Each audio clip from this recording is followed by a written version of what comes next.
This week on What to Watch, Vin and Ken hit the road again and add John Cena to the bloodline in F9. Impressive, I know.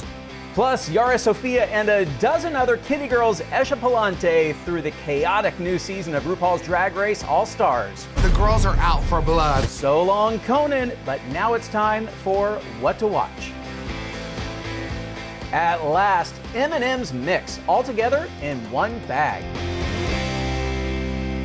Hi everyone, and welcome to Entertainment Weekly's What to Watch, the show where EW staff help you solve your viewing dilemmas. I'm your host, Gerrad Hall, and Anakin and Padmeing with me today are Associate Editor Derek Lawrence, writer Joey Nolfi, and critic Darren Franich. Ready, guys? 3, 2, 1... Well, if you feel like I do, you'll be racing to the theater a quarter mile at a time this weekend to catch the latest installment in the Fast and Furious franchise, F9. The film, helmed by now 5-time franchise director Justin Lin, is a big ol' family reunion in more ways than one. Not only will fans get to reunite with the core crew, but they'll also see the return of some old faves and get a new foe while they're at it. So, Derek, as the world's premier Fast and Furious expert, will F9 be everything fans hoped for? I mean, this is a movie that fans have been waiting, over a year plus for, right? They actually were the first ones to go really big with their delays. They're like, okay, we're not pushing back a few weeks. They're like, all right, see you in 2021. But it's fast. I mean, I love these movies more than anything else. The heart of this franchise is family, and that family, as we know it, has expanded over the years. And there is a new member, Fast and Furious superfan John Cena has joined the mix as Mia and Dominic's brother, Jacob Toretto. How is his entree into the universe? Does it feel like he fits right in? Yeah, he fits in well. I would say there's rightfully a lot of questions. You made the joke about family. The character of Dominic Toretto, no one has said the word family more on film than he has. So when there's the reveal in the first trailer that he has some long-lost super spy brother, I understand people being like, oh, come on, really? Like, that doesn't... And it's like, right, it makes sense. Weirdly, I don't think they give him as much to do as I thought they would. I think they do most of the character work actually in the flashbacks when we have the actor Finn Cole playing a younger Jacob. These flashbacks, we have to talk about them for just a second because there's a lot going on in the movie, as Derek was saying. For me, as someone who loves these movies, some hits, some misses, there are extensive, like Godfather Part 2 style flashbacks, but what happens in the flashbacks is very entertaining. Can we talk about the women? I want to focus on them for a second. Derek, scale of 1 to 10, how much did you lose your shit seeing Dame Helen Mirren in this role behind the wheel? Well, I was at a 10 for that, and then I was at a 20 when I actually interviewed Helen Mirren about being behind the wheel in a Fast and Furious movie. Helen Mirren having a ball. Charlize Theron is chewing scenery on a level that maybe hasn't been seen since Anthony Hopkins in Silence of the Lambs. But yeah, the women you said, Jordana Brewster and Michelle Rodriguez, literally, they've been working together for 20 years. This is the first time they've spoken to each other in a Fast and Furious movie. And that's kind of insane. They are 2 of the 4 originals of this franchise. And so, there clearly was a concerted effort. They brought in a female screenwriter to kind of, punch up some of that stuff a bit. So, that's an important step. I mean, it sucks that it took 9 movies. And I also don't think we should give them, a badge. But I mean, it's good progress. I gotta ask, Tyrese Gibson and Ludacris's characters literally go to space. So, Darren, was this like an eye roll worthy moment, or does it actually work? Oh, it's one of the most beautiful things I've ever seen. I think that the way these movies get talked about sometimes, yes, they're very silly, yes, they're very over the top, but that was kind of the moment that for me brought me back to what I liked about the earlier movies of just this is so ridiculous and yet also so amazing. Does Helen Mirren go to space? I wish.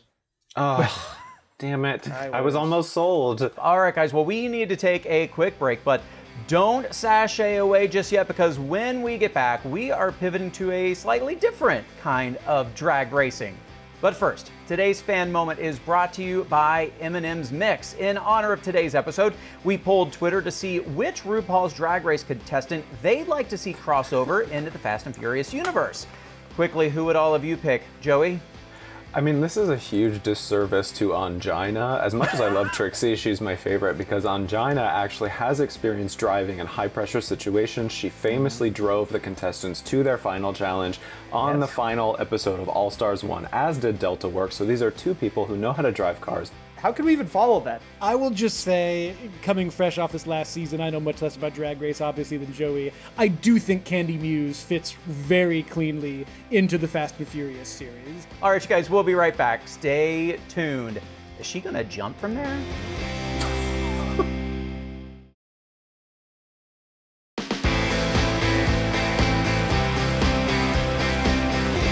Welcome back. Hey now, you're an all-star, and let me tell you who else is. This week marks the return of RuPaul's Drag Race All-Stars Season 6. 13 queens are re-entering the workroom, this time on Paramount Plus, for a chance to join Chad Michaels, Alaska, Trixie, Monet Exchange, Trinity, and Shea Coulee in the All-Stars Hall of Fame. So Joey, start your engine and talk to me about these queens. Are there any clear front runners or fan favorites? Who are you excited to see hit the runway again? I mean, my favorite is Eureka. She has, I mean, I love all of them, but I mean, Eureka, I just get so excited by her. She's so funny. She has such a big personality. She's just hilarious. Ginger, obviously, is another one who people are very excited. Gerrad. Ginger? Yeah, you were saying about Ginger? You just took the words right out of my mouth. Raja O'Hara is another one who people are very excited to see because she didn't get to do too much on season 11, but she's, people are thinking she's going to be back with a vengeance this season. Kylie Sonique also, who has come out as transgender since being on the show at first, so it'll be really great to see her competing alongside Jiggly Caliente, who has also come out as transgender. So it's nice to see a lot of representation on this season. Let's talk about twists, because Ru is notorious for trying to shake things up in terms of the format and all of that. So what is new for All-Star 6, if anything? Are there any surprises or rumors floating around about the season? What's the word on the street? I mean, the lip sync plotline is back, but there is a new twist in store, and we don't know exactly what it is yet. But the internet rumor mill is turning faster than Candy Muse's brain, trying to figure out what turn a new leaf means.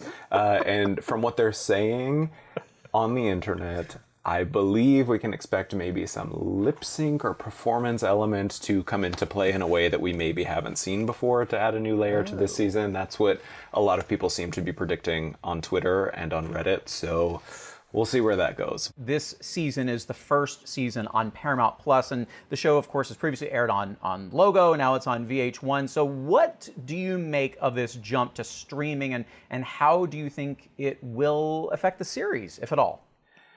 I mean, this has been a point of discussion in the fandom lately. We all understand that the fandom is strong, not only in terms of online passion, but in terms of actual commercial might and money. So this will be good incentive for people to get over to Paramount Plus and subscribe to support the queen. So viewership goes up. I get it. I understand why the Suits did it, but I'm personally going to miss, I think, and I think a lot of other people will too, having that element of live tweeting as a group as this show airs in the moment. It's not really going to be possible now in the same way that it was before, now that episodes are dropping on streaming, but it is really nice to see this show be recognized as a commercial force and have a major network be like, this fan base is strong enough that we are going to bank, driving subscriptions up by moving it to the streaming service. We've had 13 seasons of RuPaul's Drag Race, 6 seasons of All-Stars. The show has, of course, ventured internationally. So what do you make of how far we've come in this world of wonder since it started back in 2009?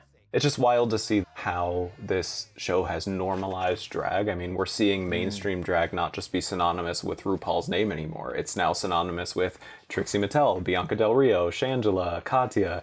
It's opened a lot of doors. It's nice to see, there are so many seasons around the world now, but it's not doing any harm. We see a lot of people Yeah. saying, oh, there's so much, but it's really not doing any harm. It's only doing good. It's spreading happiness to a lot of people. If we have to suffer through 100 Fast and Furious movies, we deserve to balance it out with Trixie Mattel driving into drag cons around the world in her pink Jeep 9 times a year. I would gladly take that. It means the library's open, Derek. That's what it God, means. clearly. Yes, the library is open. I read that one. I'm going to be the knows- subject of discussion in the family group chat tonight. Oh, dude, These two- wait till Tyrese hears about this. He is very sensitive. He, like me, he is very sensitive. So I'm just. This warning is you. why Candy Muse has to star in Fast 10. We Yes. need to bring Yes. peace. We need to bring some peace. If we have to wage a war between Candy Muse and Tyrese, I'm all for it because I think Candy Muse would win. She could drive a Candy Mustang. Well, I mean, All right, you know what that means?